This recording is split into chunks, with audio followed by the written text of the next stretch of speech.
Hello, folks. We have a special episode today. Viv's not here. We have some schedule issues, so today I have my brother here. Yeah, I forgot my stage name. It's okay. You can just use whatever. I mean, you can use whatever name. I think it was. I think I was Jesus. Yeah. But regardless, I've been wanting to do this episode for a really, really long time. I've been really excited about this. So if people don't know and have not been watching the JAV Show lately, or in the past year, I've been reading a lot of books, and it was because last year, 2023, I did a resolution to read one book every 2 weeks, which I did successfully complete. But then I also realized that didn't matter. It's not about reading X amount of books. It's about reading every day, or as many days as you can in a row, or as many days possible, right? Like even if it's just like 5 minutes or like 10 minutes, 15, 20, 30, however much, right? It's just like getting that. What kind of practice do you think it is just to read? It's I think it's keeping up with, like, building a good habit, because the thing is, like, a lot of things we do, when you get out of the habit, it's harder to get back in. Yes. But once you keep doing it, then you feel like you need to keep doing it. It's like brushing your teeth. Yeah. But it's all. I also feel like reading is all encompassing, where it's like you get better vocabulary, so better diction. You get different views. Yeah, so, your thought process changes. Yeah, the thought process changes, and then you also get to explore a story. So sometimes I think it's you know something and you think of how it is, but now that you see a story, it's different viewpoints you start getting. I feel like it's also a lot more relaxing. Yes, A lot more relaxing. For me, I always read right before I go to sleep, and it's. I want to say rarely ever in the last year I've had trouble sleeping when I wasn't sick. Usually when you're sick, it's kind of weird, right? It's a weird situation, but yeah. So it helps me relax quite a bit, and I've enjoyed it a lot. And in fact, sometimes when I go on flights, like some of the movies are shit, and I'll just be reading for like 2 or 3 hours straight. Yeah. That's So your resolution is to read 2 books? A book every 2 weeks? That was last year. This year I don't have a reading resolution, but I've maintained that same habit of having to read 26 books in a year. I just maintain the same amount of reading without it being forced anymore. It's just like a very natural thing. Like I just go to bed and then I'll spend 30 minutes before sleeping. Yeah, exactly. Right. I try to read to whatever endpoint, or sometimes I'll read to the point where I'm literally almost gonna fall asleep, and those are nice because I just shut everything off and then I'm just out. Right. Yeah, so I want to hopefully do this book thing more often if possible, but the reason I'm doing it with my brothers is we both have read or started reading the same series, and it's one I'm super, super excited about. So the two we're going to talk about today is Red Rising and The Expanse. I do believe each of them could have their own episode if we read the entire series fully. Did you know Red Rising's getting an adaptation? On TV? I don't know if it's TV or a movie. I keep hearing. I also heard that, and I heard from the author that's like a super high budget adaptation thing, and I was like, crazy. I was pretty fucking excited about that.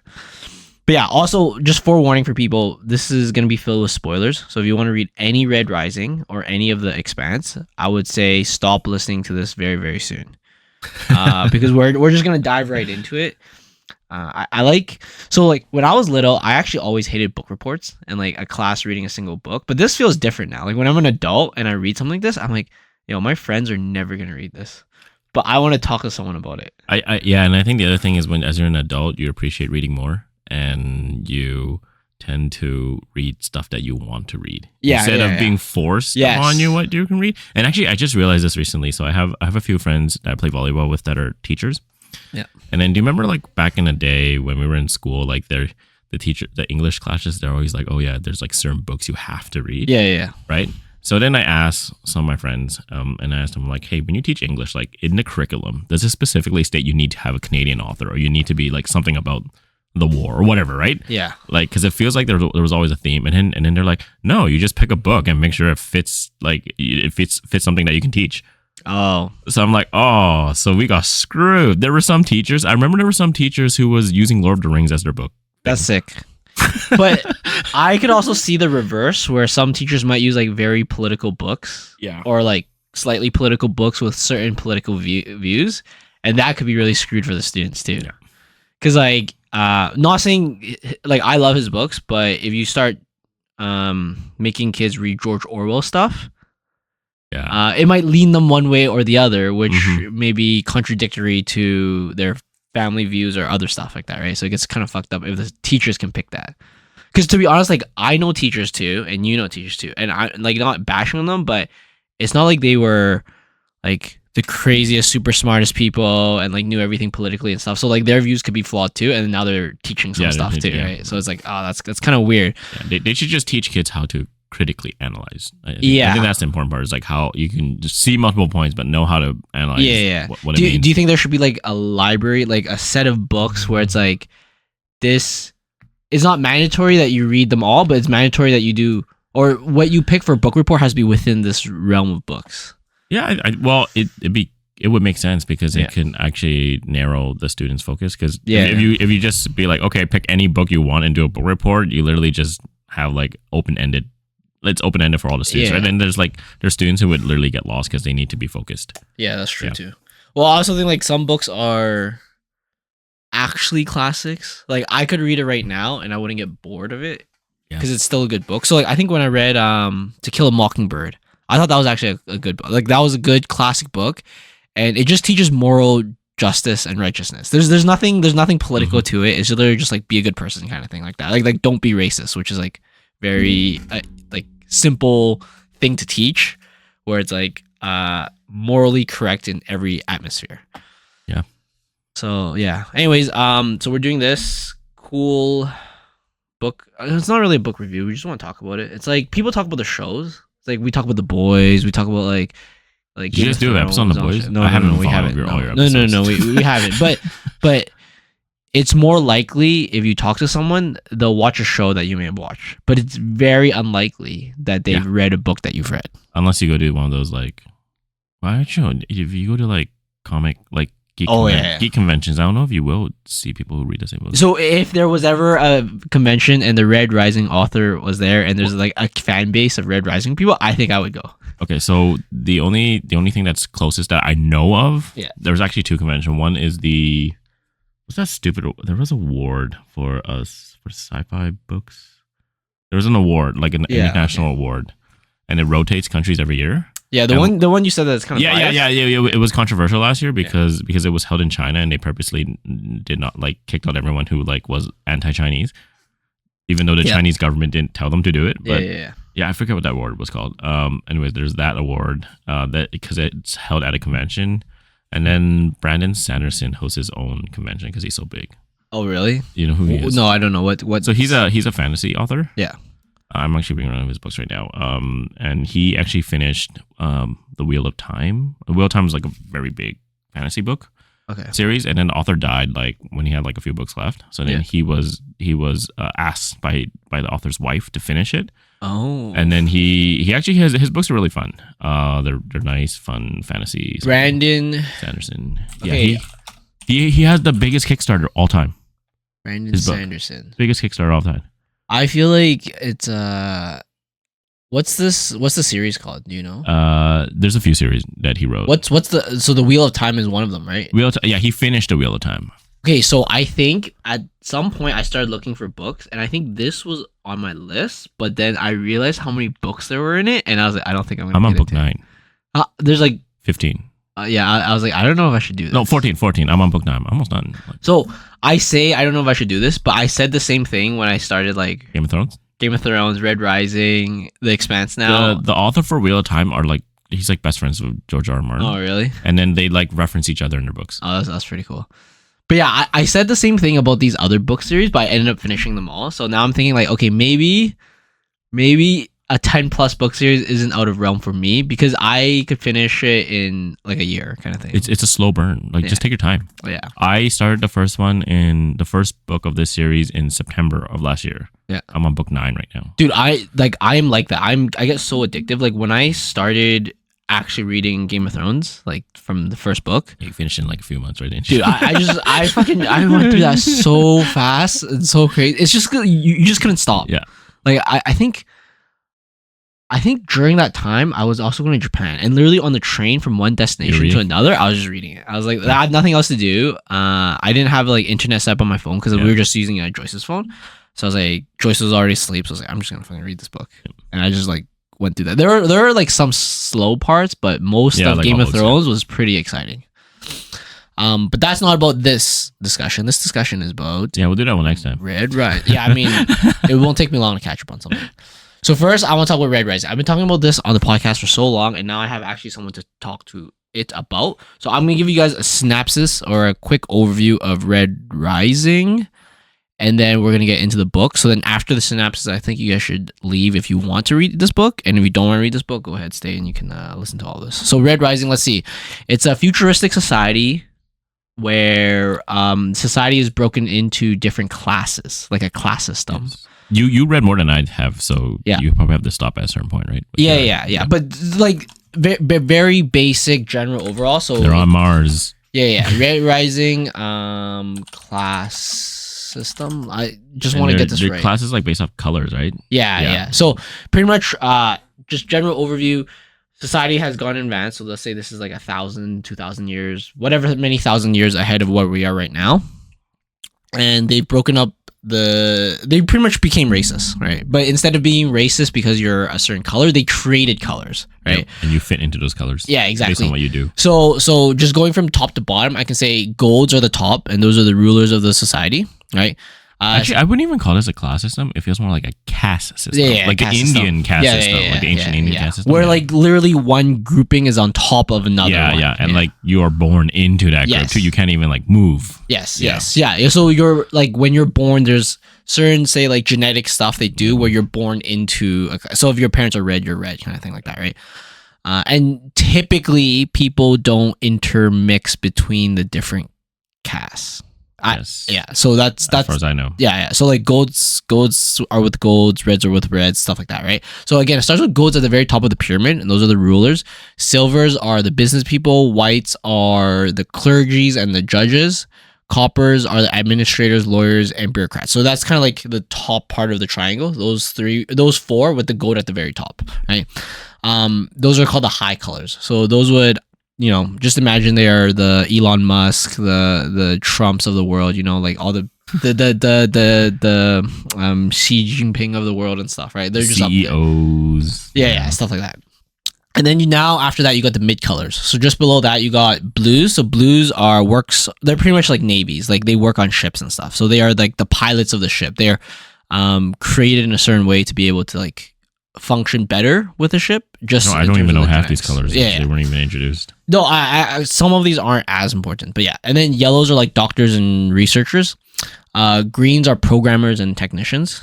I don't think my brother in the first book has really introduced these mid colors yet. Violets are artisans and creatives. Oranges are mechanics and engineers. And then grays, which my brother has already been introduced, is kind of like the army of the society. They're like the enforcers. Like they pretty much, and it's cool because in this pyramid they're right in the middle, and I think kind of like a metaphor or like a symbolism, they're in the middle because they enforce the difference between the top and the bottom, right? They say, hey, you bottom people, you're the base of the society, but you have to stay there, and we're protecting the guys all above us, right? Yeah, they're literally like real life police and soldiers. Yeah, exactly. And those are the grays. And then now you go to the low colors. So when we talk about low colors, these are all like the plebs, the servants, the slaves, pretty much, right? Worker bees. Yeah. So browns are the servants, cooks, janitors. Obsidians are kind of weird. And I don't think my brother's really been introduced to this in the book yet. So obsidians are just they're kind of like very elite soldiers. Yeah. They're kind of like all brawn, no brain. Okay, they're thugs. Yeah. So like they do this in a way, and I won't spoil this for my brother, but they do it in a way. But yeah, they're essentially just really big, strong people who are controlled by the people above. And then you have the pinks. So the pinks are pretty much all the hoes, the whores. Yeah. The whores. they're pretty much like sex slaves and stuff. They're and in the book they kind of explain it a bit. In Red Rising, the first one, they're created in a way where they're even more attractive. They're super beautiful. Yeah, like extremely beautiful and like extremely talented at making themselves attractive, as in like singing and dancing and stuff. They are literally the only fanners. Yeah, legit. That's what they are. Yeah, that's what they feel like. Like they're, it feels bad, but they're literally just used by all the higher classes, right? And then at the very bottom, you got the reds, and those are the manual laborers and miners. So they're pretty much just the people who are just workers, just straight up like factory workers type of level. Clock in, clock out. They don't have a bright future. They don't get to clock out, it seems like. Yeah, pretty much. So that's the premise of the society, and all the differences between each class is actually not just what they do and what they are. It's born into them, like I said in the very beginning. So they're born into this class system, and in the book there are like genetic variations between them. So like the genetic variation between a gold and a red is very significant. Like they're almost not even the same race anymore, or not race, not even the same species anymore. Yeah, they're almost like a different species because there's so much through the thousands of years of this thing. They've created so much different genetic modifications, variations between each class, and they created this very like specific system for all of society, right? So it's kind of cool. It's not utopian, more like a dystopian if you think about it nowadays. Like if you think about it with nowadays, but then the way they kind of talk about it, it seems utopian. Like, especially when you think about it from a gold's point of view, right? You're kind of like ruling the world, right? So yeah, after this, I would suggest if you want to read Red Rising, don't listen to this podcast anymore. It's actually not that long of a read. Yeah, yeah. Short. And then you can and then later on, let's say like 20, 30 minutes after this, we're going to get into the Expanse. And then that's when, if you want a synopsis about that, we'll get into that first. So first, Red Rising. I have some notes because I think the last time I read this was a year ago. I just finished this like a week.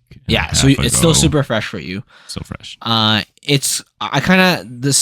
went on this girl's site and she kind of split it up into like 4 parts, which I thought was really helpful. I thought the book was split into 4 parts too. Yeah. And then she put summaries of each one, right? Okay. So the first part is Slave, right? Yep. So the first part we start with the main character called Darrow. Yep. And Darrow is red. He's a red, and what they call is a hell diver, right?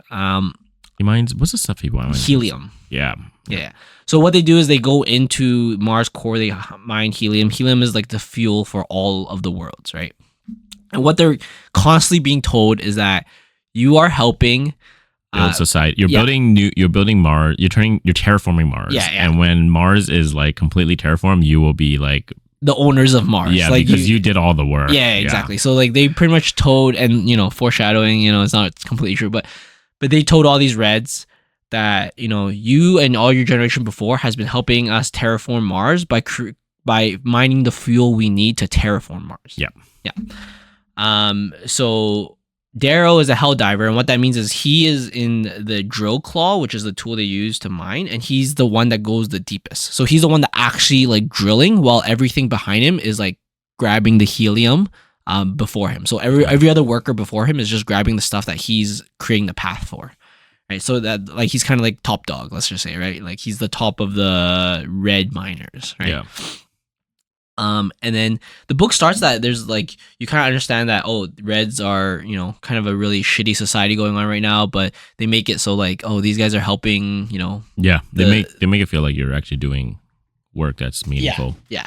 And then the other thing they really talk about is this Laurel thing. So Laurel is like a competition. So within the Reds you're put into groups, and if your group, so say like a house, yeah. If your group mines the most helium, so say like your team blue, right? Yeah. Or that's kind of weird. That's team triangle. They had names for them. One of them was called Gamma. I forgot what. I think they were named after Greek alphabets. Yeah. Gamma. So if your group gets the most helium, you get a laurel. So what the laurel means is that your group of people that you work with in the family, you get more food, more medicine, and all this stuff. Yeah. And pretty much right off the bat, what they realize is this game's fucking rigged.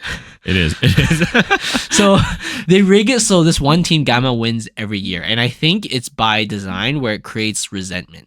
Like it makes everyone, like all the Reds can't work together if they're all fighting within each other. Yeah, within each other. It's actually like a weird allegory of society where it's kind of like how certain. And I don't want to get too much into politics, but you will notice how like certain politicians will try to pitch different groups of people against different groups of people. Yeah. So they don't notice what the actual problem is in society. Yeah. It's kind of like conspiracy theory shit where it's like they create this left versus right thing. Then there's a higher level behind the scenes society that's like controlling everything, but everyone's kind of arguing with each other, so they don't actually know what's going on. Right? Yeah.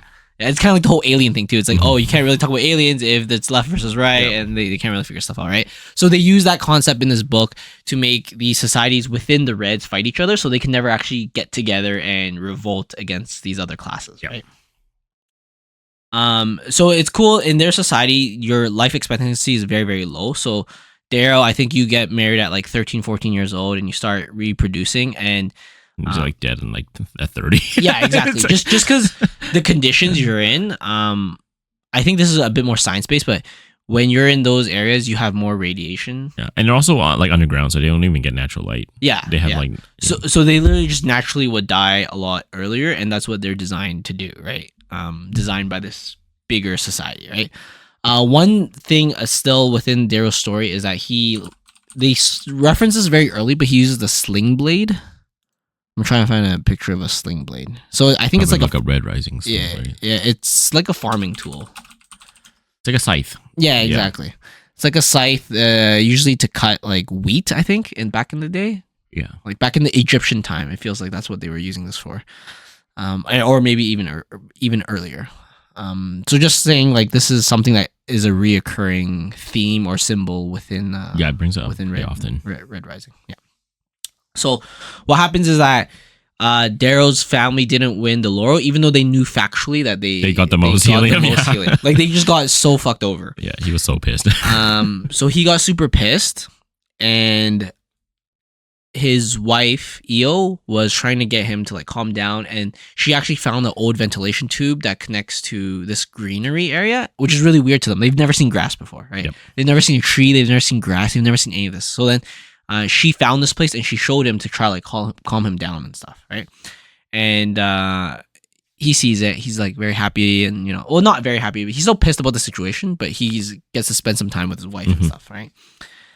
And then they found out that they, as in the Golds and everyone else, found out that these two Reds found this area that they're not supposed to be in, right?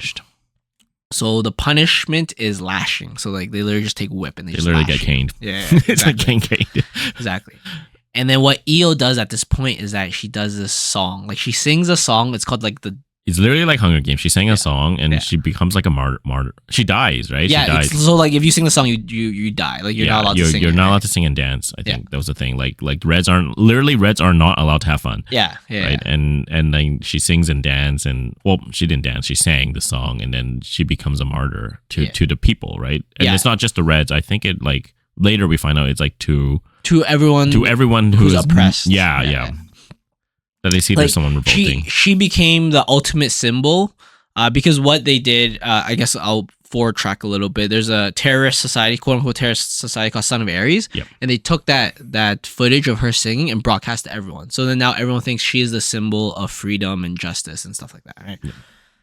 But because of this, she has to kill them. And this is one of the cool part I didn't really realize that they talked about in the book is that they'll hang her, but when you hang them, someone has to grab their feet and pull down. Yeah, because gravity is so light. Yeah, because there's not enough gravity. So like you literally get hung. Suffer. You just suffer on the rope. Yeah, you get hung, but you don't completely suffocate. I think you can still breathe a little bit. You're like hard of breath as your throat is slowly getting crushed. Yeah, so you literally need someone at the bottom to grab your feet and pull you down just to complete the I think to break your trachea. Yeah. So I was like, wow, that's kind of it's gruesome. That's crazy. Because then I kind of thought about it again. I was like, damn, that's cool. Like that's actually true in space. Like a lot of science and health, like it is not the same. Yeah. As soon as you leave Earth, a lot of biology. Anymore.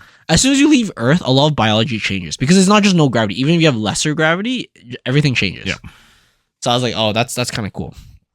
Okay, and then now for the super, spoiler, Daryl gets super pissed and he gets pissed drunk, doesn't he? Pissed drunk, and then so normally if someone gets hung, you have to leave them there and they rot to death on wherever they're hung. Yeah, he took the body and but then they have a lot of mythology in the Reds. Like they have a lot of like sayings and stuff within the Reds, and one of them is that like you want to be buried, so then you get to go to the afterlife of where it is. If you're just hung and rot, you never connect back to Mars soil and you get brought to like the heaven or afterlife, right? So he talks with his uncle, and his uncle understands that he's gonna do it no matter what. And then he grabs her body and he buries it. And then after he buries it, they come and get him, right? Because you're not allowed. He got beat up and buried too, right? Yeah, but the thing is, his uncle is actually part of Son of Ares, which is a spoiler part, right? His uncle's part of Son of Ares. There's a plant, I think, underground called the hemithus. Yeah. This flowering. So what he did is he put some of that into his alcohol, and then it made him appear dead, even though he wasn't. So what he did is he gave it to him. He got drunk, and then he got hung. Yeah, Daryl looked like he died. Yeah, exactly. And then his uncle brought his body, buried him somewhere, and then contacted the terrorist group to like, hey, you have to revive this guy and bring him back, right? So that's pretty much the first part. So I thought that was really cool. It was very grim at first, but I thought they set it up properly. Like when I was reading it, I was like, no way they'll win the Laurel, because if they win the Laurel, the whole book's over. Is the whole book just about the Laurel? Yeah. And then all of a sudden you're given this like side swing. And it has a little bit of a V for Vendetta feel. Yeah. Like at the beginning. Yeah. So I thought that was really cool. It became a 180 turn, and I think right after the beginning ended, and as soon as he woke up, I just couldn't stop reading. Like this would make a really good movie. Like the beginning and then how they set up the story. Yeah. Like it would make a very good first episode. Like the first episode would end with him dying, and you're like, what the fuck just happened? I just like watched the 1 hour episode about a main character that just died. I was like, what's going on, right? Yeah, I was like, okay, this is really good, because for me, I think at that point I couldn't stop reading. Like the point after EO died to the point where Daryl died, I couldn't stop reading. I was like, I had to figure out exactly what the fuck happened, right? And then as soon as I found out that he got resurrected and there's a guy called Dancer and he brought him away, I was like, oh shit, this is a different book. Like this book is not the same as what I started reading, right? You literally read a quarter of the book. You think you know the plot and how things are gonna go, and then it flips completely. Yeah. And then there's a couple more flips too. It just keeps twisting. So moving on into part 2, which is Reborn. So pretty much this guy called Dancer. Spoiler for you, bro, he's gonna be in the book for a while. Like, I assume so.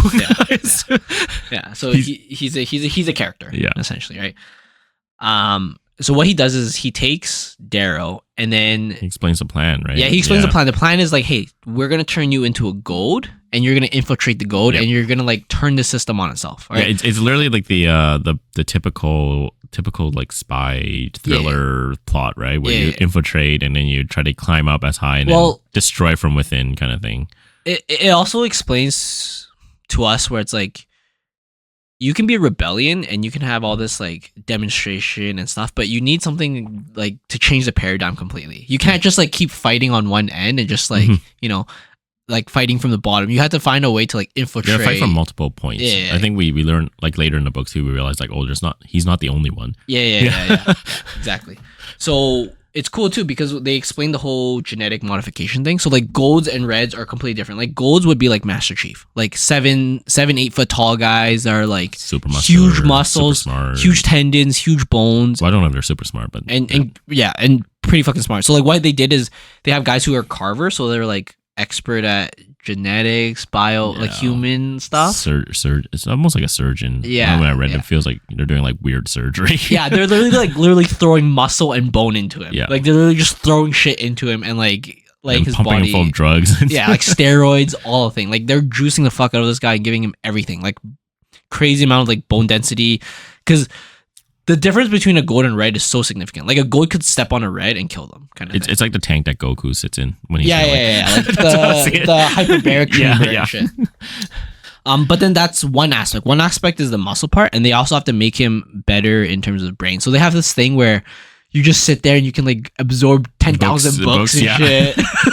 I was like, "Whoa, that sounds OP as heck." They quiz him, and they have to make him change his vocabulary because he sounds like a red too. Yeah. But also the one thing that they do finally explain in this one is that each color, whatever you're born in, you're given a sigil. So you're literally given the symbol of the color, and it's like in you. Mm-hmm. So I think there's a thing where if you remove the sigil, you die.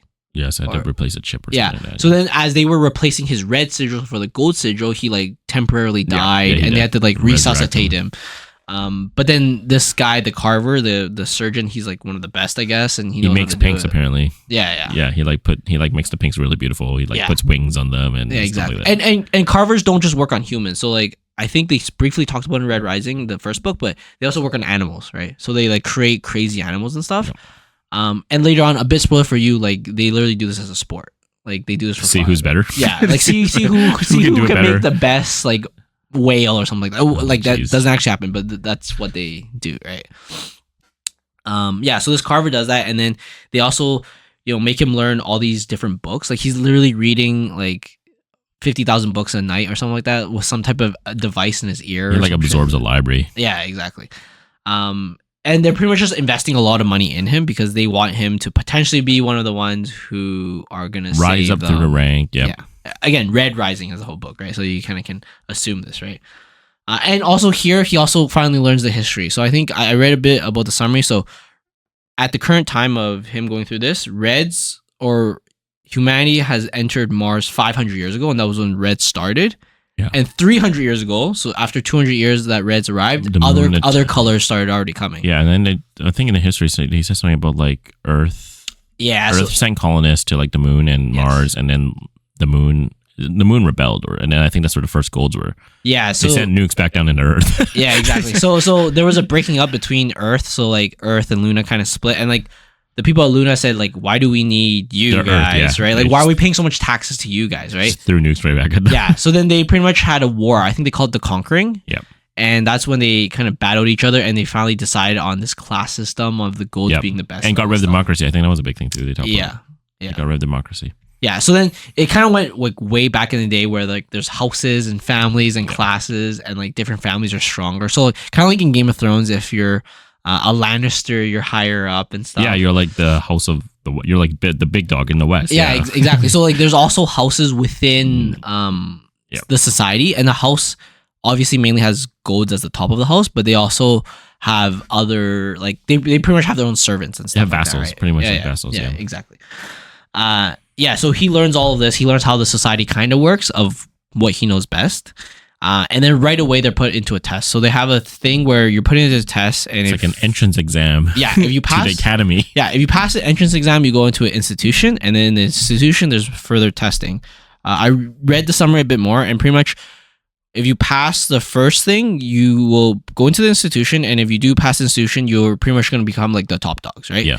If you don't get into that, you're still a gold, so you're like a loser gold. Yeah, pretty much. You're like the bottom of the golds, right? Yeah. Like there's like hierarchies within the hierarchy. Yeah, exactly. And then so Daryl went through the test, and he pretty much like aced the test, right? I think he purposely answered one question wrong, and then they questioned him. Yeah, like, there was a scene. There's a whole scene with like they interrogated him. Yes. And then they asked, like, did you cheat? And he's like, no, we didn't. Yeah, there's like a board of quality control, and they'll come and do all this stuff just to check. So that was kind of cool. And then he finishes that, and then the test was kind of cool because I thought, I was like, oh, that's kind of cool. Like, there's some intellect involved into it. There was a scene where like there was an interaction within him and then another character. So it was like a female character who like. She was like tapping her. Yeah, and he got pissed off and broke all her pencils. Yeah, she couldn't finish the test. I thought that was funny. It's weird too because you also learn in the book that Gold's mannerism is different. It's like you have to be very egotistical and like super elite. Like you have to be a complete elitist. A jerk. You literally be a jerk. Yeah, and then if you don't, they like question if you actually fit in with their society and stuff. Like you have to be a total dick. Yeah. Right?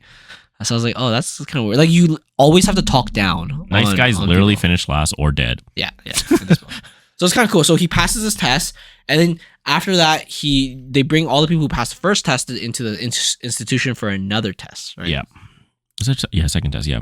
So that was super cool because when they got into the institution, and again, the whole goal for Darrow is like, we want you to go as high as you can to like really turn the society upside down, kind of thing, right? They go into this next test, and then you have all these like smug people like chilling in the dinner, and right after the dinner they have another test called the passage, quote unquote. This is like a secret test. Before that there was a draft before the passage. No, I think the draft comes. They draft first. Yeah, there was like a draft. Like there was a test to rank them. Yes, and then it's literally like. Oh, I was thinking of an anime. Was it Naruto that they ranked the students? Yeah, kind of. So this is very similar to the Chunin exam, where it's like. There's the paper test at first, and then you get ranked based on that. But then in this case, after you get ranked, every house, so say like there's and there's like 12 houses based on the 12 gods or 13 or 12 gods, the 12 gods of the 12 Olympic gods, right? But in the Roman names, and they draft the students. Yeah, so then they just say like, okay, I want this student, this student, this student, and at the end of the day, I think you have like a bunch of students all at one dinner table, like I think like 100 or something like that. Yep. and then they all sit together, and whoever got drafted first is called prime. High draft. They have like a high draft. Yeah, high draft. Low draft or something. Yeah. So if you're drafted like in the top 20%, say you're called high draft, and then the first one is called prime. So that's like he's the best. Of the best. Yeah. It's like it's your first overall. It's your first pick. It's like your first round of NHL. Your first pick. Yeah, exactly. They always hype the first round pick. Yeah. So it's like the Connor McDavid, Austin Matthews. These guys is the ones they pick, right? And then allegedly, secretly, but I think half the people probably know this, there is a thing called the passage. So what the passage is that they pit the top drafts and the low drafts all against each other on a 1v1 physical battle. They wake you up in the middle of the night. They like stress us out in the middle of the night. You like woke up, no clothes, no nothing. Yeah. They got none of their supplies, right? They have nothing with them. So they wake you up, they beat you up, they put a bag over your head, and they bring you to this place, right? And then in the place, you just see another person, and then the thing is like only one person will walk away from this room. Yeah, so just decide between you two, so you guys literally beat the shit out of each other with your hands. Yeah, exactly. And I think another key character enters at this point. It's called Julian. Yeah. So Julian is a really nice kid. And he's from a big house too, right? Yeah, he's from one of the bigger houses, and he was talking to Daryl because Daryl and him. We should talk about. He was drafted into House Mars. House Mars, yeah. So there was Daryl and Julian, and there's another character called Cassius, right? So Cassius is Julian's brother. Yeah, twin brother actually. Yeah. They're twins. Okay, they're twins. Yeah. So Julian's kind of like the shame of the family. Like he's always like ranked pretty low and stuff, but all his family has always been peerless scars, right? And we'll talk about peerless scars later. So pretty much they're always top dog, right? But his cousins they all love Julian because he's so nice and friendly to everyone. Yeah. But Daryl is pitted against Julian, right? And like, so Julian tries to convince Daryl, just let me go. Yeah, because you're allowed to walk away too. Oh, okay. Yeah. So Julian's like you don't understand. Like if you walk away, you're shamed. But if I walk away, like I can't be shamed in my family. Like that's Daryl's suicide. There's no walking away. I'm just gonna kill you. And then Daryl was he was really sad about it. Like he did cry as he did it, but he literally just went and like just grabbed his neck or whatever and just like killed him, right? Yeah, and I think the other thing like that comes up often is a lot of the things that drive Daryl is his loss of his wife. Yeah, that grief drives him to do everything and anything. Yeah. Like more than anything. So yeah, he's like thinking it's like my wife gave up her life for me to be here, and I need to live in her memory. Yes. So So I think sometimes, and this might be spoiler later for you, but in the books, he always talks about using rage as a power for him. But then sometimes that shadows his love, which is actually the more powerful driving force for him because he loved his family, his wife so much, and he was willing to give everything for that, right? Mm-hmm. But yeah, so he was really sad about that. Like it still shows that he's like a really human, still very human, not actually a goat, right? Yeah. So he has to kill Julian, and then after he kills them, pretty much whoever's left, so the 50 that are left, all show up together and eat dinner. Yeah, they all show up together. I'm not sure if they eat dinner or something, but I thought they did, or they showed up together. And they showed up together, and what was weird was that the prime of House Mars actually didn't show up. So that means someone killed him. The prime was Julian, wasn't it? No. The prime was some random dude called, like, he was a non-character, as in like he died super fast. And people were like, what the hell? Yeah. So then they're trying to figure out, especially Cassius. Cassius is trying to figure out. He's like, who the fuck killed my brother, right?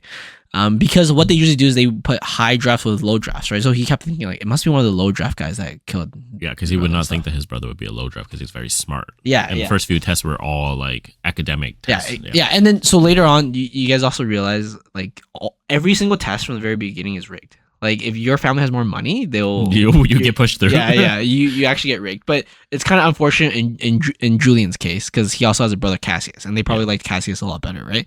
I think they didn't think Julian would die. Yeah, I think like they pit him against Daryl because Daryl was from like they fabricated his family history. Yeah. He was from a no-name family who died and he was an orphan. Yeah. So they're like, well, yeah, if he dies off, no one's gonna care, and they have no money. And then they fucking murdered. And then he murdered him. It's like what the? Yeah. So that was pretty cool, but that was like a lot of tension at that point. It's like who the fuck killed who, right? So like. That was like half the book already. Yeah. You're like half the book. Like after you go through this first passage, it's like no one knows who actually killed who, and they just leave it like that. Like you don't have to say anything, right? You can say whatever the fuck you want, right? And then now you're put into House Bar, so every house is given a castle on this plane, on this land. Yeah. Like this and they literally have had to fight until one house remains. Yeah. So here's the quick rules of the fighting. So it's like you can't technically go and murder people, but you can die by accident. So like quote unquote accident. Yeah, quote unquote accident. So you fall off a tower and die. That's fine, right? Because like they've already culled most of the group, right? They literally killed half of the people who got into the institute, so they don't like want to purposely. They removed half the people because of them walked away. Yeah, so they don't want to purposely kill them anymore.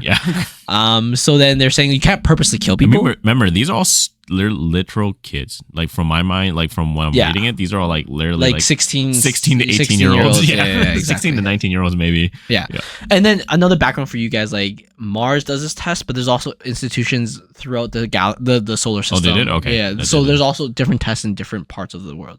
So like I guess they're killing a lot of these people, but there's a lot of golds. But then there's also a lot of like other classes and stuff. Right? And then I think from this point in, it felt like really Hunger Game or Battle Royale for me. Yeah, Battle Royale for sure. But not individual, like team. Battle Royale. Yeah, it's team Battle Royale. Yeah, team Battle Royale. So how the game works is everyone has a standard. So it's like a flag with your like symbol on it, right? Capture your flag. Yeah, it's pretty much capture a flag. But then if you capture someone that is not on your team, you can turn them into slaves. Yeah, you turn them into slaves. So you mark them with your flag. Technically, they're not under your control. Like they're not under a spell. But if they don't want to be shamed, they will follow the rules and do what you say.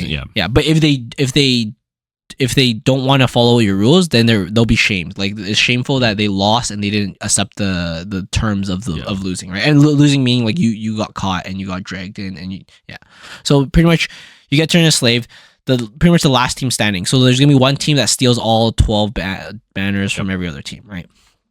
That's simple rules. There's pretty much a battle. There's factions within Mars. So like Mars is always considered like all the very angry people, I guess. Yeah, Mars meaning like the castle that the house that Darrow our main character has been put in. Yeah. And then they like literally splinter right off the back into like 3, 4 different factions. Yeah. So like I think a lot of the houses they kind of represent something like House of Ceres or something is about like Bountiful or Minerva or something. I kind of forget a lot of those. Yeah, I think Minerva. I have to reference the Greek names because I'm more familiar with the Greek names associated with the gods, right? So Minerva is Athena. Oh. So they're more smart, right? Yeah. So.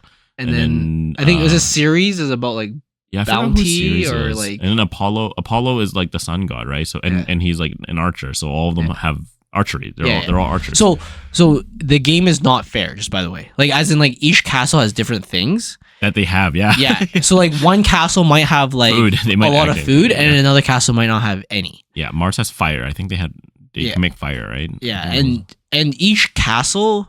Each team has a proctor, so what is it's just the examiner, and they just like fly over you, and they just like examine and just observe the thing, right? But throughout the book, you realize like these proctors are fucking rigged. Like, and it's literally like almost like Hunger Games, where they literally just drop you shit. Yeah. You should be like, here, you can have this. Yeah. So if you successfully did something, so I think one of the things was if you successfully captured another standard, they will give you something, right, as a bounty for completing this, right? Yeah. So they get random bounties, and then the strongest person in your team becomes prime, right? Yeah, and they have to decide within themselves, and that's where Mars falls apart because they can't make they kind of have to decide by themselves, but you also get like merit points for like what you do. So like if you were the one who physically captured the other standard, then you get a merit, right? And you get all these things.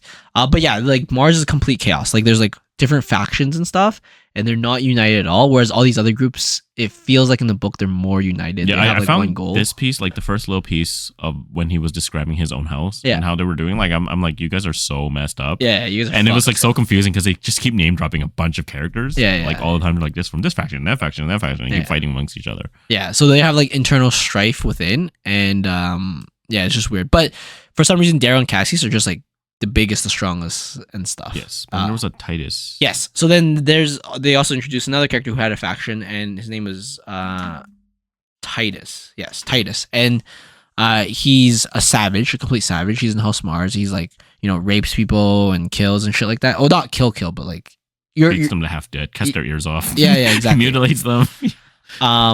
And Darrow and Cassius finally gets control of. They overthrow him. Yeah, they finally get control of House Mars by force, essentially.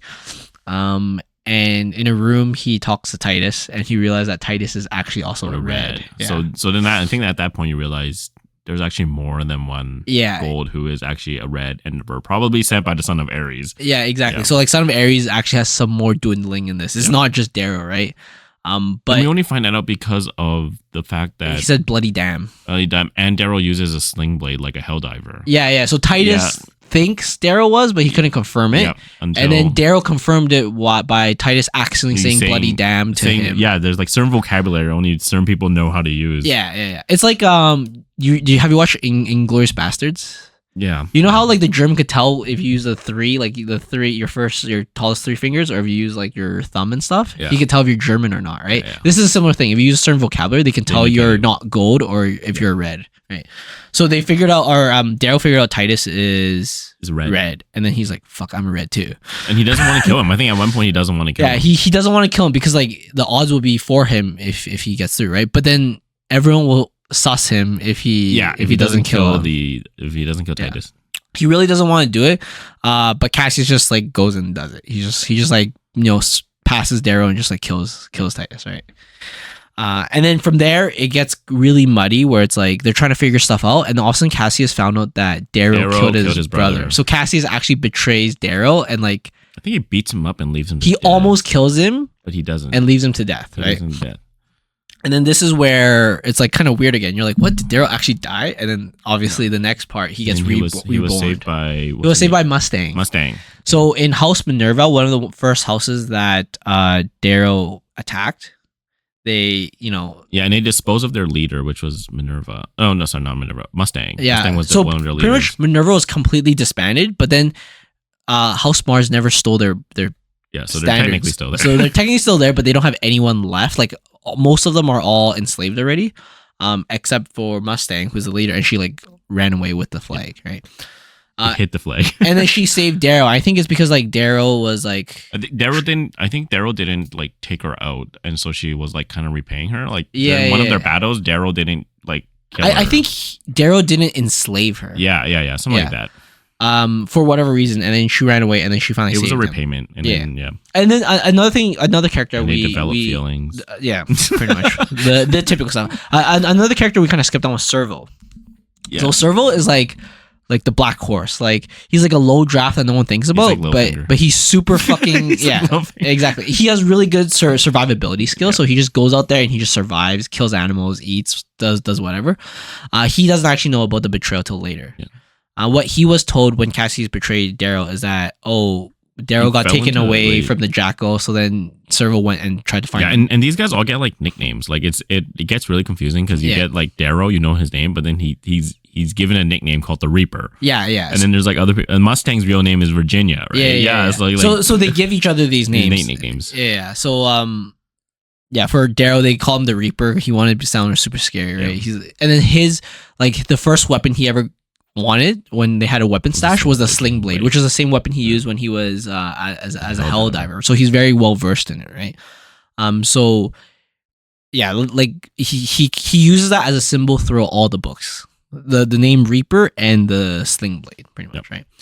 And by this point, after his second revival, you're like, dude, he has plot armor. Like he has like he cannot die. He has mega plot armor. He just can't die, right? Yeah, but there's a few times I thought he was gonna die. Yeah, me too. Throughout the first book, I was like, oh, I think he might be dead. They might transition to another character soon. But then he just never dies. Because like after you read Game of Thrones, you're never sure with these authors anymore. You're just like, is this guy just gonna throw us a curveball right now or what? Kill him off. Yeah. Like Ben Stark, right? Like Ned Stark. Oh, Ned Stark. He Ned just Stark dies at the end of the book. You're like, what the hell? Yeah. So Darrow is now resurrected with Mustang, and then I guess he comes up with a plan of instead of enslaving, he wants to empower the people that he kept. Well, that he basically conquers, right? Yeah. Instead of enslaving them, he wants to empower them, so then they feel more like they want to do this work for him. Yeah. Kind of like he's trying to use democracy or ish. Yeah, or something he's kind of using kind of like a little bit of like his charisma. Like he's a very he becomes a very well loved leader, like one of those like crazy leaders that anyone would die for. Like in history, those crazy, very charismatic leaders. Yeah, and he, in the book they kind of go through a story where like if one guy gets punished, he has to get punished too. Yeah, so he's like, I'm part of the people. I'm not just your leader. I'm part of, and then it kind of like makes everyone want to die for him. Much. Kind of like a mix of like Gandhi and Nelson Mandela kind of thing. Yeah. You know, and then he tells like I think the first house they retook was Minerva, right? Yes. Yeah, and then they also had like Minerva had slaves, but he didn't free the slaves. He told them like, if you fight for me to take the next house, I'll free you all. Yeah. He pretty much gave them a condition. Like, if you help us do this, then we'll free you. You won't be slaves, so you'll be part of us. Yeah, exactly. So then a lot of people started taking him up on that. Yeah. And they pretty much just took over the rest of the stuff. Like, he just pretty much went house to house to house. Yeah, and then there was another character, Jackal, that kept. Jackal was one of the students that was actually not destined. Like, they literally rigged this test for him to win. He would be the one to win because his dad was like super rich or something. Yeah, paid off the proctors. So the first person that was supposedly going to win, he died at the very beginning. Yeah. So then the Jackal became the next person that like the leaders wanted to win, right? Because like you're the top of your class. It's kind of like valedictorian. And another thing that they mentioned in the book, like if you place really high in this test, you become an apprentice, right? Yes. Yeah. So then I guess his dad paid enough money that he would be the top one, so he gets his pick of apprenticeship, right? So there's all these different houses, and like if you're in a bigger house, you have more warships, and you can become apprentice there, and then you can become like one of the army leader and like political leader, whatever. Yeah. So then there's all these different characters in Jackal. I guess I didn't want to get into it too much, but the one thing that Daryl found out is that he found out the proctors were cheating. He's like, these motherfuckers are cheating. And he went and he found a way to borrow some equipment. Yep. And he figured out things. So like they all wear armor. It's called pulse armor. So if you touch it, you get zapped, right? It's like electric body shield, right? And it's completely But then there's like a flaw in them. Like he can. So if they condition. Yeah. So he found out that if I shook their hand, they have to temporarily turn off their armor to shake up my hand, right? Yep. And at that moment when he shook someone's hand, he just knocks them out. Yeah. And it's crazy. Like you don't think that's normal, but you have to realize like these people are like 7-8 feet tall and they're built like Master Chief. Like when they punch a normal human skull, it's crazy, right? And it's not just that. Like you start to realize that Daryl wasn't just being a gold. Like he didn't just become a gold. Like they gave him the best shit. Like they gave him the best muscles and the best whatever, right?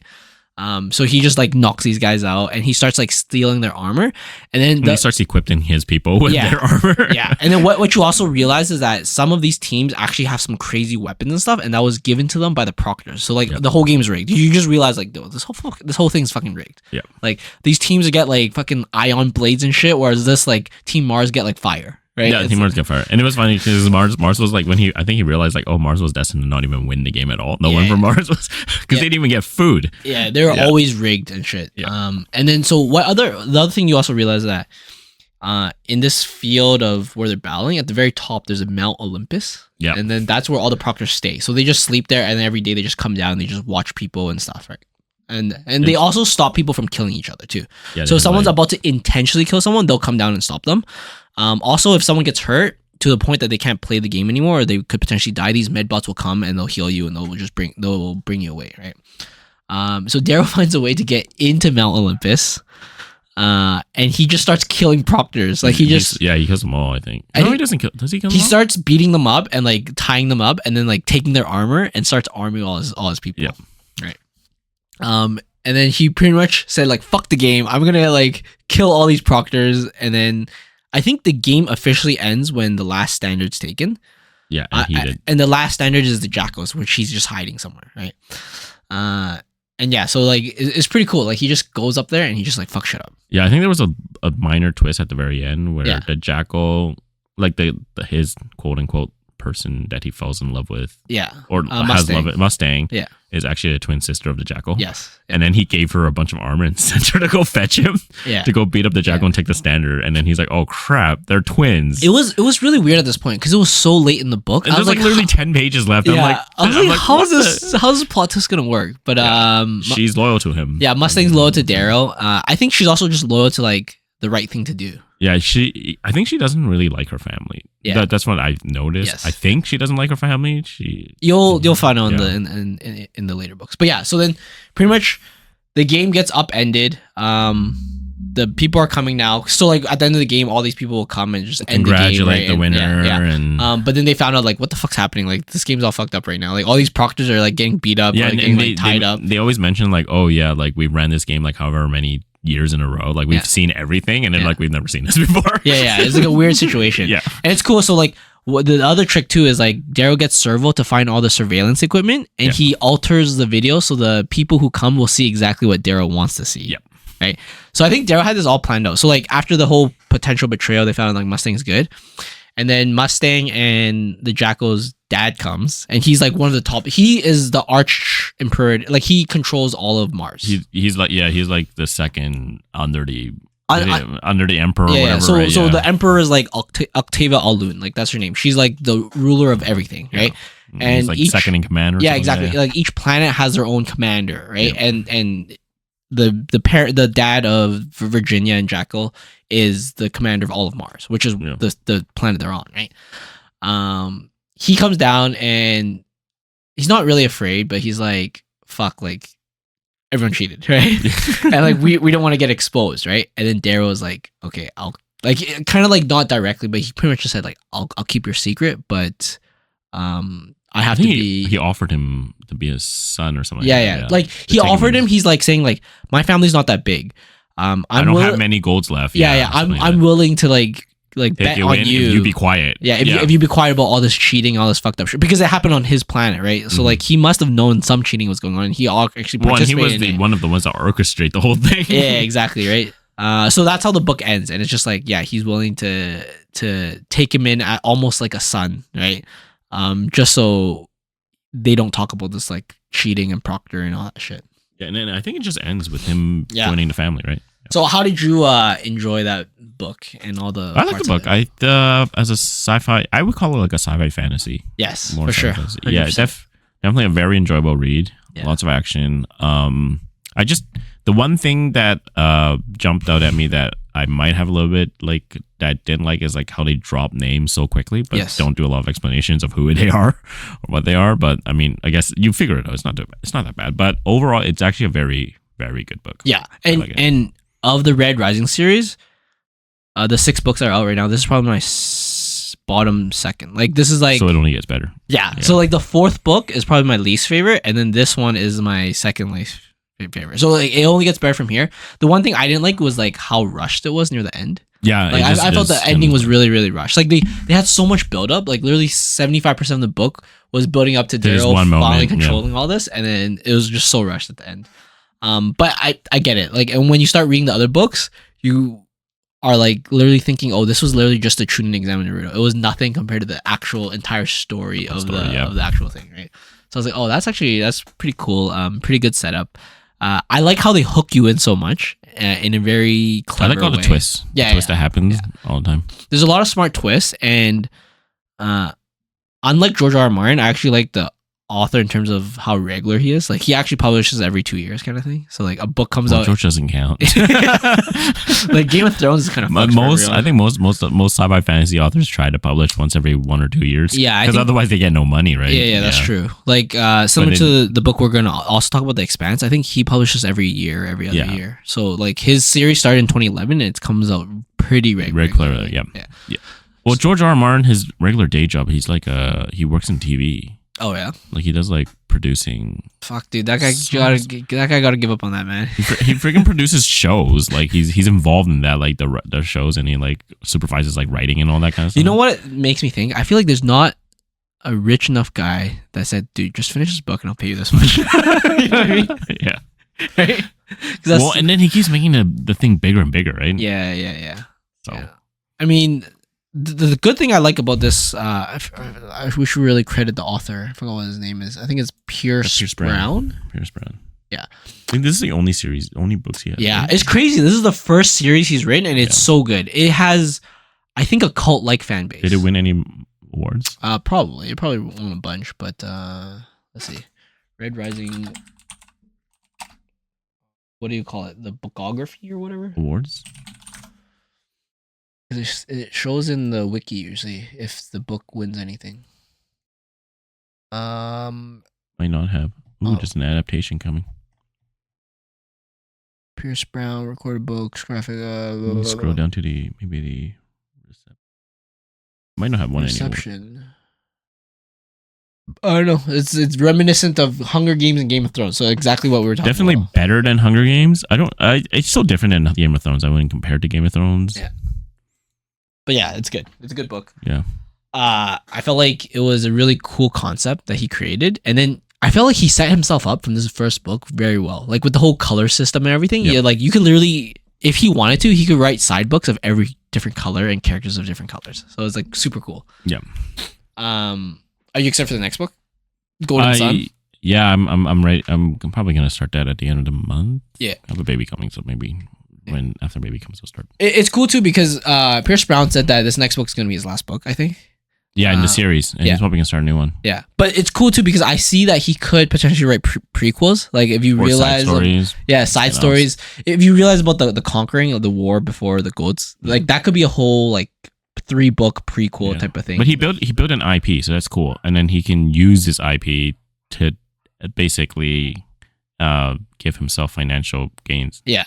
Right. So I think that's the thing that most of these sci-fi fantasy authors, they want to build an IP that's strong enough. Yeah. That they can like sell the rights to do certain things. Yeah.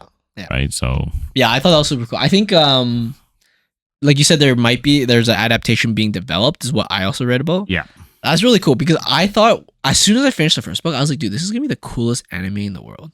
I thought it was like the coolest like 2X TV show. If it was a TV it's hard to make it like live action because I feel like some of the stuff. But that's the thing everybody wants now is live action. I can see it as a really cool anime. Yeah, it's just so weird because like I literally think of anime will be better actually. I think it'll be better because if you think about it, like these guys are literally Master Chief size people, and like but they might not get enough. Like it might not get enough publicity as a live action show, right? Because ever since Game of Thrones, everything's like, oh, we have to do live action. It's dumb. Like I actually think they can put so much better detail if they make it Game of Thrones as a cartoon. It would be so much better. Yeah. I actually think so too. Like I know people shit on that stuff, but I'm like, dude, like animation. Sometimes animation is better than live action. I think so too. So I haven't watched the Halo live action shit. I haven't watched it yet. But I feel like it won't add up to my expectations of Halo. Because like when you play the game, you're literally half a torso taller than the normal humans. Yeah. Like you're literally walking around. There's a 6'2" guy next to you, and you're like fucking 9 feet tall. Yeah, and you are Master Chief. And you literally look down on them because they're literally like 3 feet shorter than you, right? Yeah. So it's similar to these golds and stuff. Like they're literally taller and bigger and just ridiculously strong. Like they're built like a fucking rhino kind of thing, right? So I feel like when I kept thinking about it, I was like, man, I really don't want it to be live action. I really, really want it to be an anime or a cartoon or some type of mix, like a crazy CGI thing. Animation, yeah. Yeah, because I feel like that's how you really get... you can see the visuals of it.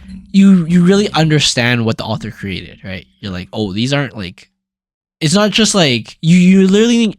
actors are like Shaq sized next to like actors that are like Kevin Hart sized, right? We don't know if is the author heavily involved if there's an adaptation or they just sold the rights. I'm not sure because knowing like ever since Game of Thrones, a lot more companies are digging at books for their IPs, trying to get right? Trying to get the next Game of Thrones, but I feel like a lot of them are not doing well because they don't understand the premise of the story, and they want to make another Game of Thrones, which is not the same thing, or like the writers, and then the writers literally just mess it all up. Yeah, I think so too. Right, the writers so messed up. Yeah, and then I think the second thing is sometimes they just rush through the story, or they don't like they cut pieces that shouldn't be cut, or stuff like that. Like it's just not the same thing as the book. So like, okay, I understand the rushing part and the cutting. I hate it when they add stuff they shouldn't add to. Yeah. Like when they add a random character, I was like, why? Like you don't like. I feel like there's enough characters in, especially Game of Thrones. I was like, there's enough characters for you to not add anything. Yeah. Or when they merge characters, like why'd you do that? Yeah.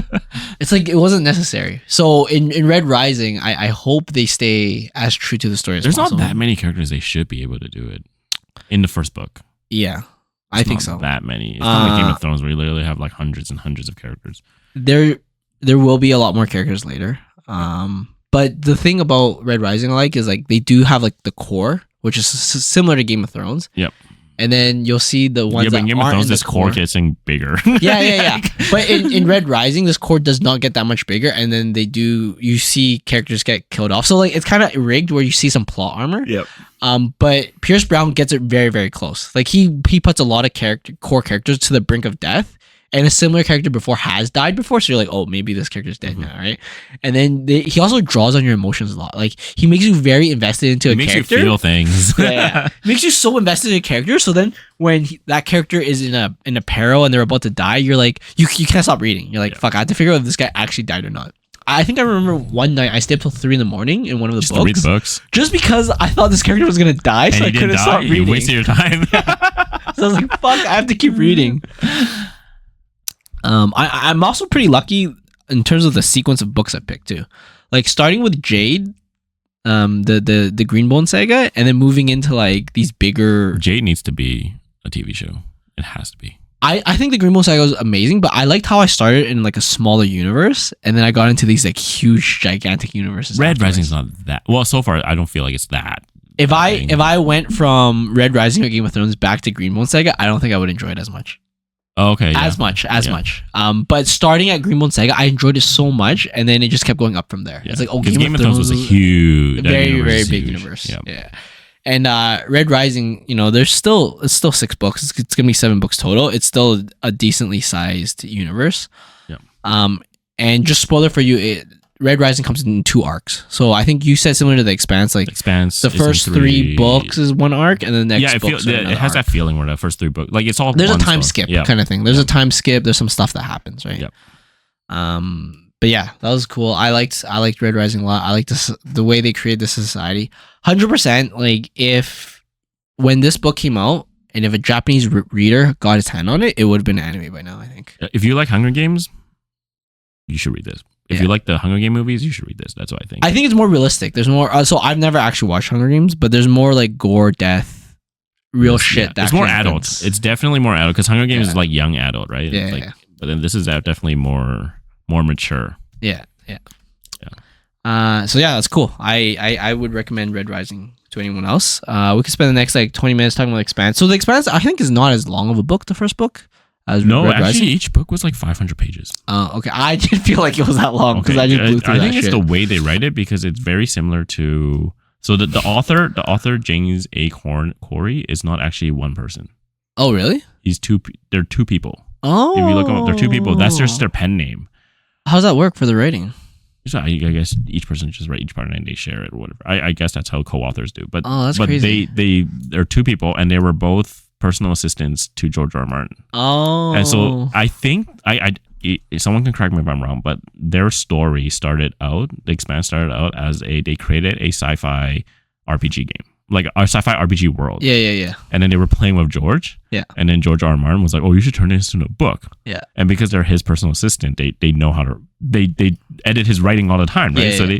So they're like, "Okay, we're gonna write a book." It felt very Game of Thrones like. Yeah. So they wrote a book, and it's and so every chapter is one person's perspective. Yes. Which is very exactly much like Game of Thrones. Game of Thrones. But it's literally like when I first read it, I felt like, hey, this is like Game of Thrones in space. Yeah, exactly. That's what I felt. It felt like Game of Thrones, not as big of a universe yet, because I'm only on the 3rd book, but very similar in style. And it doesn't like expand as big as like George R. R. Martin gets bigger and bigger and bigger. But this one doesn't. It grows, but it grows in a controlled way. Yeah. Well, I also felt like the Expanse, similar to Game of Thrones, felt very, very real. Like the elements of the galaxy could kill anyone at any time. Whereas in Red Rising, it felt like there was some plot armor going on. Yep. Whereas the Expanse did not feel like there was any plot armor. I understand there's like the main characters, but it felt like any of them could have died because they keep switching from character to character. And what George R. R. Martin does is he'll switch from character to character, and all of a sudden this one character is gone forever. Right? Yeah. And that's because he died in the last part of the last chapter. Yeah, do we talk about what the Expanse is about? Yeah. So, well, I mean, can you give a quick synopsis? Yeah, so the Expanse basically, if you think about like maybe, I don't know how many hundreds of years or in the future. So there's basically human civilization has colonized different parts of the solar system. Yeah. And Mars will come up again. So Mars is its own like group of people, an entity, and they're very militaristic, and they're in the process of terraforming Mars. That's their whole goal, is to terraform Mars. Yeah. And then you have the people on Earth who are just the people on Earth. Yeah. They're classified as they're like, I think their description is like they're like a bloated bureaucracy. Yeah. They're very bloated. Lots of people. Yeah. It's pretty much like there's a thing called basic. So like if you don't want to work, you just have everything covered, but you're very basically covered. Yeah.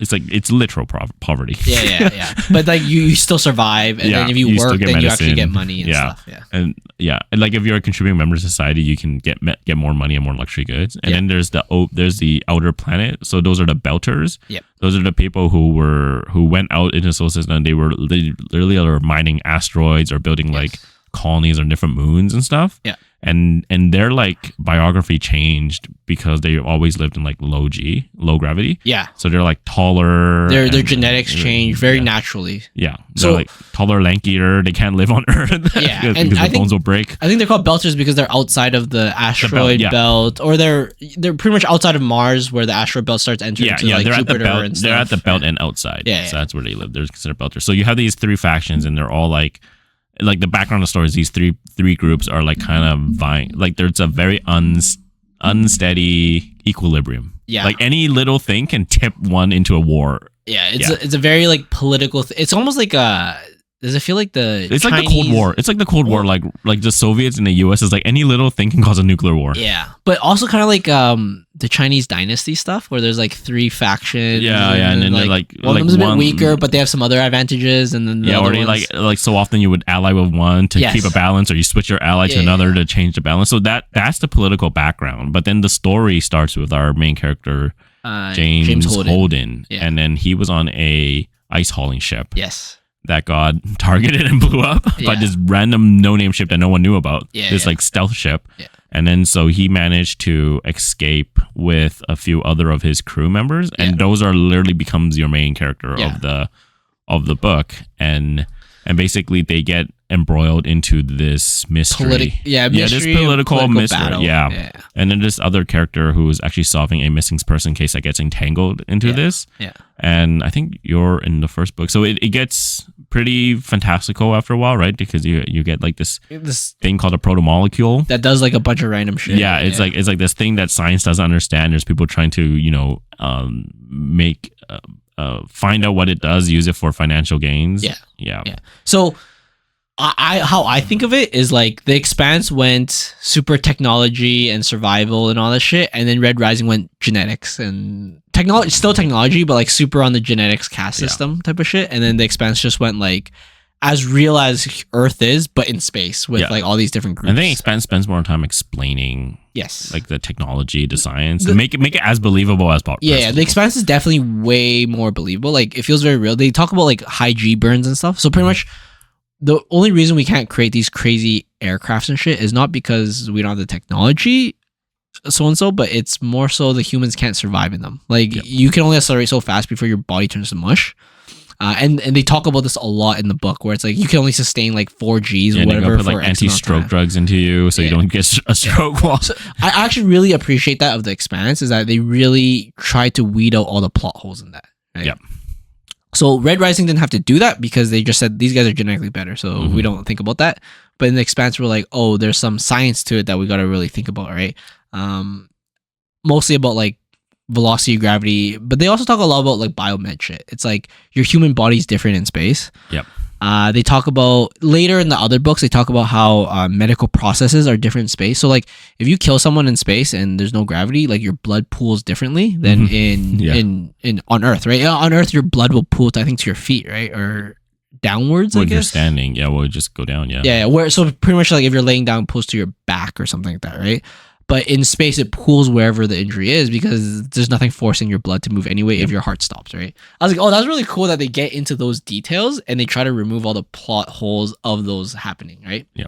But then they also bring in this, what my brother said, this fantastical thing called a protomolecule.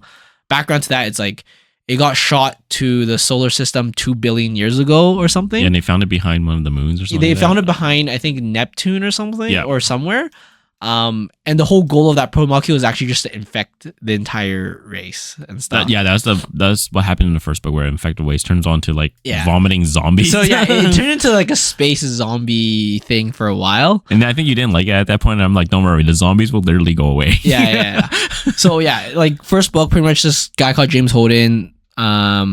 He pretty much just stirs a lot of shit. He's a very righteous guy. He feels like he needs to tell everyone. He feels like he needs to be as transparent as possible because it feels like he feels humans will always make the right decision given all the information. Yeah. But he's an idiot because humans don't do that. I mean, even right now in the current political landscape of North America, it's like, I think given all the right information, people may or may not still do the right thing. Yeah, they may still do the wrong thing. Yeah. And like, it's also sometimes not about giving the right or wrong information. It's about what was given first. Yeah. So like, if you were given a specific truth first and then someone else tells something else that was the actual truth, you would think that was the conspiracy theory. Like the actual truth was the conspiracy theory, whereas what you were given first was the real truth, right? So he's very naive, where he's just thinking like, I'm just gonna give everyone all the information, let them decide, and that kind of starts creating a intergalactic war between like Mars, Earth, and he literally fanned the whole thing. Yeah, exactly. So pretty much he gets into a shit situation. He told everyone that he thinks Mars attacked this ship. Earth ship that was an ice hauler. So everyone's like pissed off. They're like, "Oh fuck Mars," right? Like, it's like why did you like kill innocent people? Yeah. And then all of a sudden, there's this giant Mars warship going towards Holden's small ship. Yeah, and trying to take him in, right? And then they found out on Mars ship that like, oh, we got set up.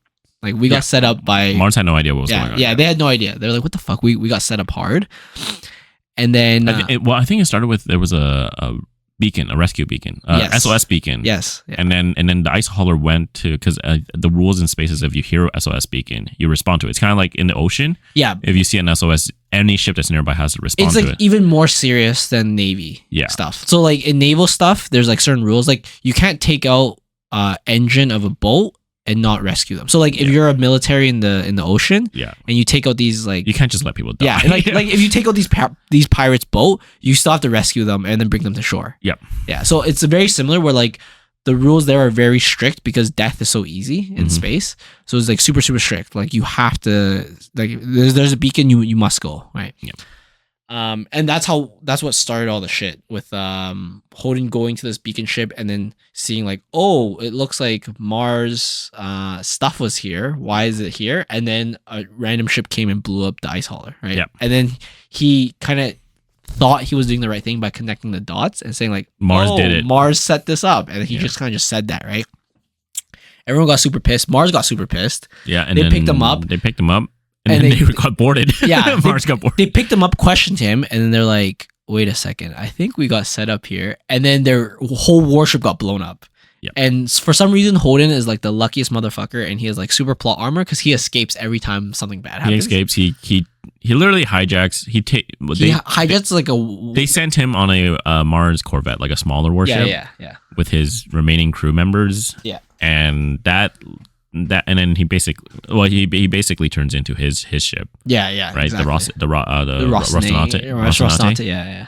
Rocinante. So yeah, that's I think that's pretty much most of the press. The ship itself becomes a character. Yeah, for sure. And then you have another character called Miller, and he just feels like he's just like an old pissed off drunken police officer. But then he's given this case to find this one girl, Julie Mao. And again, like if you've already gone this far, everything's a spoiler already. But pretty much Julie Mao ends up being. Or if you watch the show, you probably would know because there's an Amazon series. Yeah, that's true. The Amazon series for Expanse, which I have on the background. I don't like it as much as the book, but I think I'm always like that now. Yeah. Julie Mao is the first person that gets infected without dying right away. And then she actually goes to this moon called Eros. Yeah, she's a daughter of this really rich, super rich. She's like a spoiled brat that was pissed off at her dad's and then she went and money. joined a terrorist group. Yeah. So then she's like, I'm gonna abandon all my money and like abandon all this nepotism, and I'm gonna join this group to help other people, quote unquote. She got proto-moleculed. Yeah, she got infected, and then she was on this random planet, and she's actually really smart, and she found out that she was infected, so she tried to contain it by like staying in her room. But then Miller was trying to find her. It was a missing person case, and Holden found out that, I think something's up at Eros. We need to search. Mm-hmm. No, I think also so he met up with Fred Johnson in Tycho Station. Yes. And I think he sent him out to Eros for some reason. I actually forgot about this. I'm not sure the specific reason why. There's something he had to pick up or something like that. He had to do for everything that was connected to the ship was connected to Eros. Yeah, there was like data links. That back. So then Fred was saying like, "Hey, we need you to go there and figure this shit out." At first, he didn't want to send Holden, but Holden's like, "Fuck it, I'm not gonna stay around here and just get drunk. I'm just gonna go and actually do something, right?" So he goes there, and then that's when the two main characters meet. Holden and just so you know, Fred Johnson is an Earth military guy who defected from Earth to the outer planet. So I think what he did is he blew up a moon. No. He Fred Johnson? Yeah. No, he didn't blow up a moon. He there was actually what happened to him. That was a short story. Oh, I see. So he actually went and he went and attacked. Like he was one of his mission was to neutralize this. Wait, don't ruin it for me. Are you gonna read it? Yeah. Because he's called the Butcher of Anderson Station. Yeah. He's called the Butcher of Anderson Station. The Butcher of Anderson Station is an actual story. Yeah. So what he did. So what I know, since I haven't read all this yet, is he just went to the station and killed everyone. Yes. And then that's where he got his name, the Butcher of Anderson Station. And then he defected. And then from what I can tell, he felt really guilty about it, and he defected to the OPA. That's what he did. Yeah. And then that's the gist of the story. But okay, there's more to it. There's details in that one. So he's trying to lead this third group, right? So there's Mars, Earth, and there's the OPA, which is the Outer Planet Alliance, right? He defected to that, and then he sent Holden to this place. He didn't know Miller was going to be there. So Miller was just searching for Julie Mount, and he thinks like, okay, there must be some ship from somewhere going somewhere, and he kind of connected the dots to Eros, right? Yeah. And then they both ended up finding out that Eros is actually an incubator for the proto molecule. The company, they find out this company has literally decided that Eros is going to be this incubator from the test the proto molecule. Yeah, so they found the proto molecule, and for some way somehow they found out that this was going to infect all of humanity. Yeah. But instead of like telling anyone, and instead of like getting rid of it, they're like, we're gonna test this and turn this into a weapon. We're just gonna put it on Eros and kill everyone there. Yeah. So then they decide that, okay, this thing needs to incubate to grow stronger. Like if it's just one, it dies relatively easily. Like if you autoclave something, it just kills everything, right? So instead he's like, this company, which was hired by Earth, there's a backstory for that of like of just spoiling that. They decide that they're gonna incubate all of Eros and turn that into the virus. Not only did they they told people that there was a radiation leak and they get to the radiation chamber, and they all die in the radiation chamber. They're like pumping them with proto molecule. Well, so what it is, the proto molecule requires radiation and it requires hosts to grow, right? So they're giving people cancer and the proto molecule. Yes, and then pretty much this entire rock that's called Aerostation is all a bunch of infected people. Holden Miller barely comes out, and when they do come out, they're not on anti-cancer drugs for the rest of their life because they got so much radiation from that. Like they have probably 0 sperm count. Yeah. Like they're just done, right?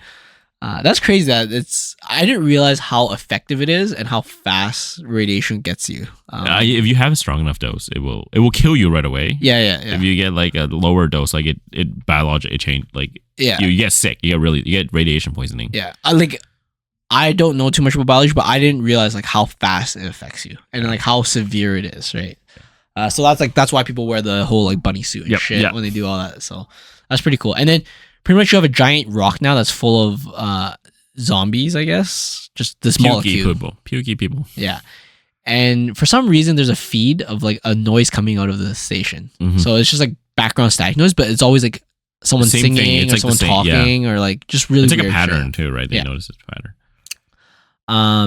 So Holden Miller, they found out like, oh shit, this is gonna like if this infects any more, if it hits Earth, everyone's dead. Like this is like a existential problem right now. Yeah, and then I think they noticed like for you physics people, this will be really cool. I think people who like love physics will love this because then they like measure Eros. They're like, wait a second, the entropy is going up. It's like so it's actually it's increasing its energy and it's moving. Yes. Yeah, and they're like, this rock is literally moving on its own. Yeah. Like it's not in orbit of whatever it is anymore. It's moving on its own. It's like what is moving it? There's no thrusters on this. Like what the fuck's actually moving? The pro molecule is moving the rock. Yeah. So then they found out like, oh, we're screwed if it hits Earth or Mars because it's just gonna like decimate all the people. Yeah. Yeah. It's like just imagine a zombie story. Right? You just need one infection and it's just like COVID, essentially COVID, right? Yeah. So then Holden and crew devise a plan. So okay, here's the background to this plan. The Tycho station is a shipbuilding station, Yeah, they were building a giant ship for the Mormons. A giant generation ship because the Mormons wanted to leave Earth to go colonize something hundreds of light years away. Yeah, so the Mormons think that God and like the heavenly place is somewhere else, and they want to colonize somewhere else, and they want to leave the solar system. So they want a really big ship that they could live on for like years after years. Kind of imagine Wall-E, you know? That big ship. That's what I imagined too. That huge ship. Yeah. So Tycho Station was building this for them. They had a contract to build this for them, and then they're like, "Oh shit, we have to stop Eros from going into Earth. We're gonna take their ship. We're gonna take the Mormon ship, turn it into a warship. So we're gonna take this ship and we're gonna turn it into a giant pool ball, right? Yeah. We're just gonna take the ship, crash it into Eros, and crash that into the sun. Essentially, once you get into the sun, move it off direction. Yeah, yeah. Once you hit pretty much anything that goes in the sun just dies. Is what their theory is, right? So they have this plan set up, and then they shoot the ship. As they're speed up, as about like literally they're about to hit it. Like they're like probably like an hour away from hitting it. Eros changes direction, like a lot of direction, and speeds up, and like really quickly. And they're like, "What the fuck is going on?" Like they don't have a technology that can change direction of a mass that big that fast. Mm-hmm. So like something's going on, right? So pretty much this giant ship they stole from the Mormons missed, and then Earth and Mars freak out, and they're like, "Okay, we're gonna send every single one of our nukes to try to nuke this." Yeah, to kind of hit it and move it off course. Yeah. But at the same time, Miller, one of the main characters, is like, "Hey, wait a second. I think I can do something to convince this ship." He talks to the rock. No, they land him. Didn't they land him on Eros? Yeah, they land him on Eros. But he's so invested in this Julie Mao character that he falls in love with her. Yeah, it's weird. Essentially, and then he kind of figures out somehow that the communication coming out of Eros is actually her. Yeah, she's talking. Or a form of her. Not like her exactly, but like a form of her. It's like her in a very like unstable emotional state. Yeah. So then he's like, "Oh, can you guys buy me some time? Maybe I can do something about it," right? Everyone's like, "No, we just want to nuke this thing," right? But then Holden convinces Fred to convince everyone else to like pause their nukes. Which is a weird thing. And then transfer the codes to Fred so then he can control the nukes. Yeah. And get them ready to hit the rock. Yeah, so like just in case Miller can't do it, then they'll just hit the rock. So the other thing you don't realize when you start reading this book is everything's really, really far away. Like and it makes sense. Yeah, it makes complete sense. So, like they're like, "Oh, it's gonna take me like 2 months to get from here to here." Yeah. It's like, yeah, that makes sense at the speed you're going. Yeah, exactly. So like in the book, when Eros is traveling, they're like, "Oh yeah, this is a crisis. Like if it hits Earth, we're all gonna die." But it's not gonna be here for another four months or something like that, right? Yeah, makes sense. Yeah. Yeah, but then we sent our nukes already because it's also gonna be another 2 months before they meet in the middle, right? So they have to send it now, right? So I was like, "Oh, that's kind of cool." They make it really, really. The time thing is a big thing in this book. Like if you notice, like they always talk about like, "Oh, it's gonna take me so long to get from here to here." And even like sending messages, right? Yes. Because speed of light is literally takes longer. Like it takes X amount of time, right? Yeah. So it might take. You might have like a 3-day delay. Yeah. Sending for something from a message. Here to, So like literally, I think Mars to here is like several minute delays. Like I think like 20 minutes or something like that. At the speed of light is how long it'll take for a message from Mars. So then when you have like a station that's out in like Saturn or Neptune, it takes even longer. Yeah. So it's crazy. It's very accurate though. It's very accurate to that. So they stop the nukes.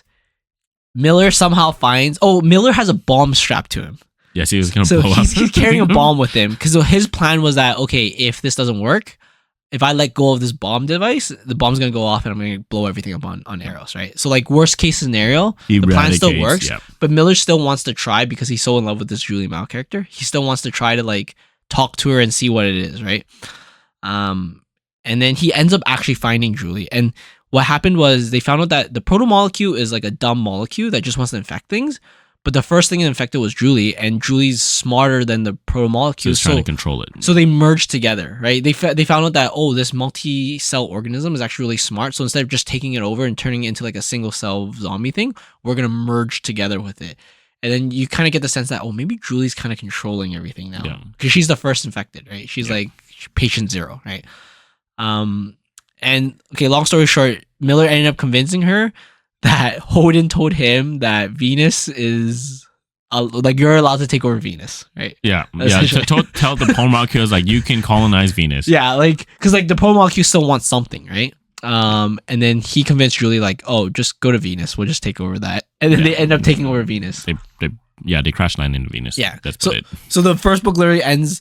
They crash land on Venus, and literally it's like a happy ending. It's like, oh yeah, crisis solved, and then the main characters Holden, they have a ship that they quote unquote stole from Mars that is now their ship, and they got pardoned of all their crimes. They have immunity now, and then they didn't really say what happened with the nukes, but you kind of realize later on in the other books what happened with all these nukes and stuff. But it ended off like a good thing. Oh yeah, not our problem anymore. It's on Venus now, right?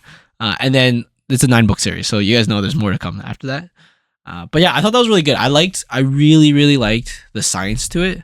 Like in Red Rising, I like the fantasy of it, like the fantasy science to it. But in Expanse, I liked how it's like critical it's like different, it was. Right? Yeah, it's like different.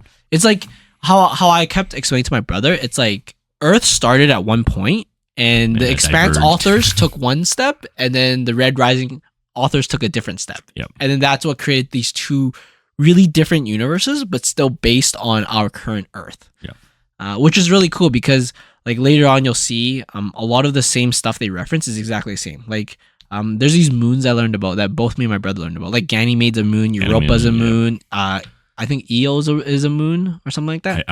Io's a moon. And all these moons are relevant in both books because we can't there's actually people living on there. Yeah, we can't actually habitate like Jupiter and stuff like that.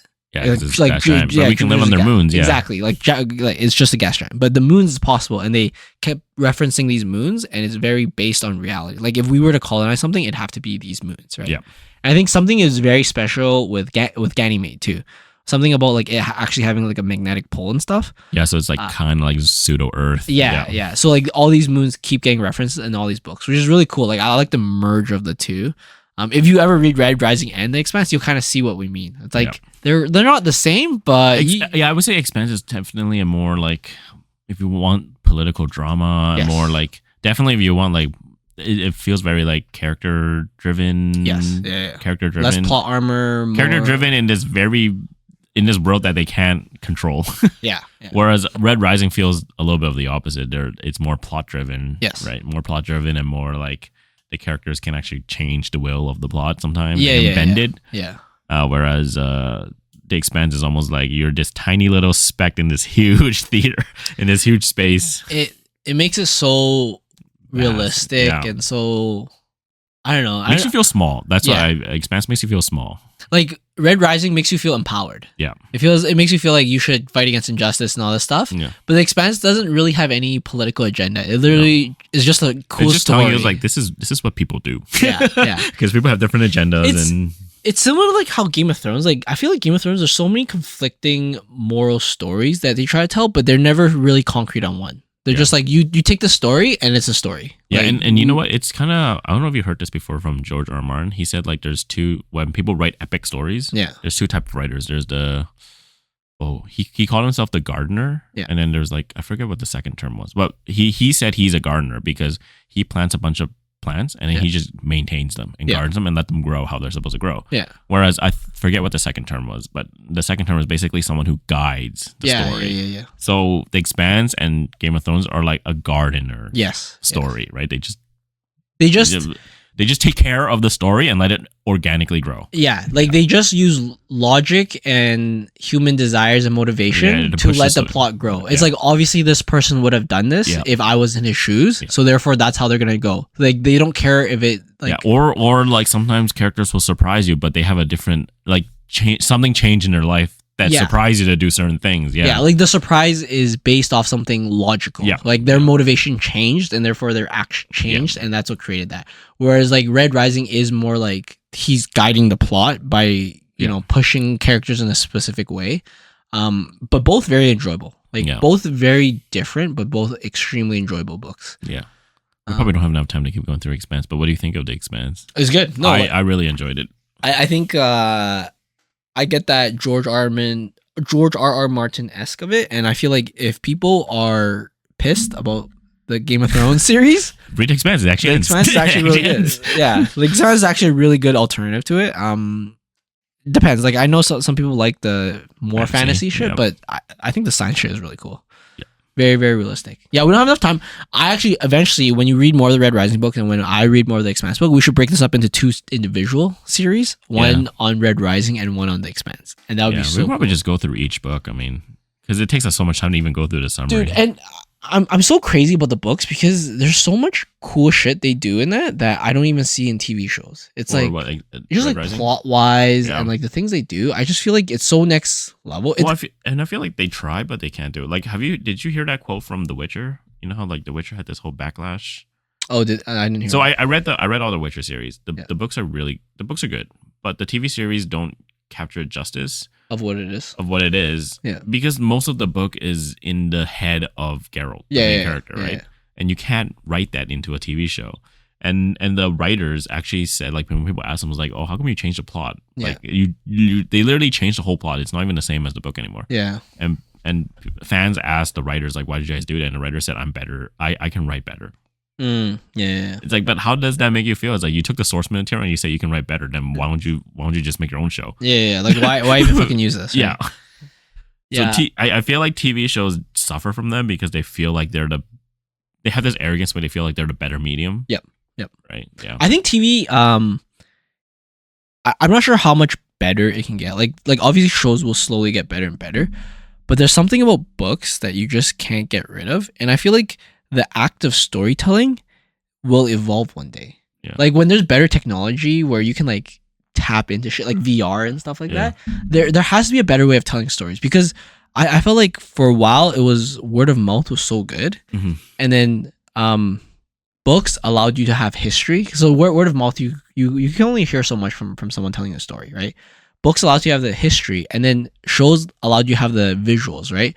There has to be a way to merge the two in a way where you get both the history and all the right details and the visuals at some point, right? Well, maybe AI has to do something with that. Yeah, dude. But I'd be super excited about that when books or when shows of books become very realistic to or true to the book, and you get the same feelings you get as you read it. That would be next level. Yeah, I feel like the feelings we get from reading a book are way different than watching a show now. Yes, for sure. And the plots in books, like, because they can write the story, they're not emboldened, like they're not held back by the technology of graphics or stunts or whatever. They can write whatever they want, right? They're not restricted by reality, essentially, right? Because no one has to shoot this, right? Yeah. Like they're not restricted by budget either. It's literally a computer. Write paper on word, words on paper, so they get. That's it, right?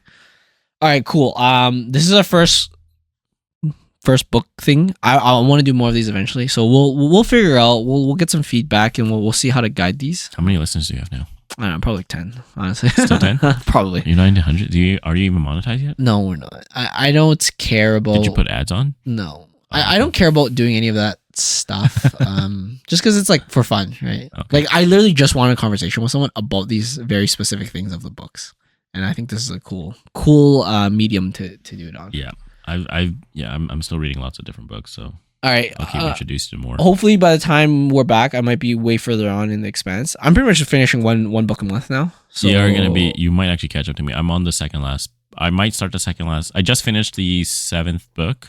I have a feeling before end of year I'll be done the Expanse, the entire series. Okay, I should be done both around the same time too. Yeah, because I'm taking it really slow because I'm reading some other stuff at the same time. Dude, I can't wait till you start Red Rising 2. I feel like when you start the second book, Golden Sun, the third book is like a must do. It's almost like you read all the Greenbone Saga, right? Yeah, and after the first one, I had to read them all together to finish it. It's like I can't do anything else but read this book. I have to finish this. my mind cannot crawl anywhere else.